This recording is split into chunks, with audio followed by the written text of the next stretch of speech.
Alright, we back again. Got another one for y'all. Jamaican oxtail tutorial. First thing first, you gotta clean your meat off.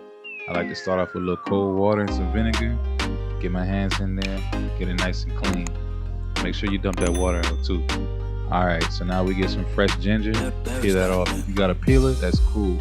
You can also use a spoon though, that's what I like to do. Go ahead and break that down and start dicing it up real fine. Yeah. Next, get you some garlic. Break that down, dice that up too. If you like garlic, go ahead and add extra clove in the mix. That's alright. Now get your onion, start to cut that up too. I like to cut mine out a little smaller, but if you like it a little bigger, that's fine. Do it to your liking. Now add your ingredients into the bowl with the oxtail.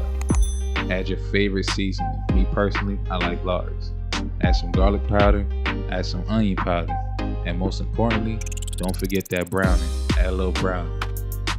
Now it's time to mix that up. Personally, some people like to add a little brown sugar in the mix with theirs, but me, I don't need all that. I don't need it to be too sweet. Mix that all up. Now get your pot ready. Add some oil in your pot and get that heated up to a medium to high heat. You want to start to cook down that meat. It's real tender. You want to get it cooked down real good. Make sure you're checking on it periodically. Make sure you add some water so it don't catch. Now, we're going to go ahead and get some tomatoes, some sweet peppers. Cut those up too. Also get you some thyme. I ain't put that in the video, but yeah, get some thyme. That's a nice season. Add a little flavor to the mix. Throw that all into the pot. You can turn your heat down to a little medium right now. So your meat should be nice and tender, cooked down. Now you got your flour.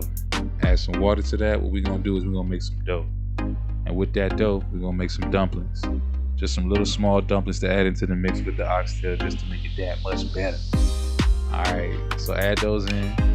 And go ahead and get you a can of butter beans and throw that in the mix too. Let that cook down for a little while on a low heat, not too hot because you don't want it to catch. And then there you go. That's it.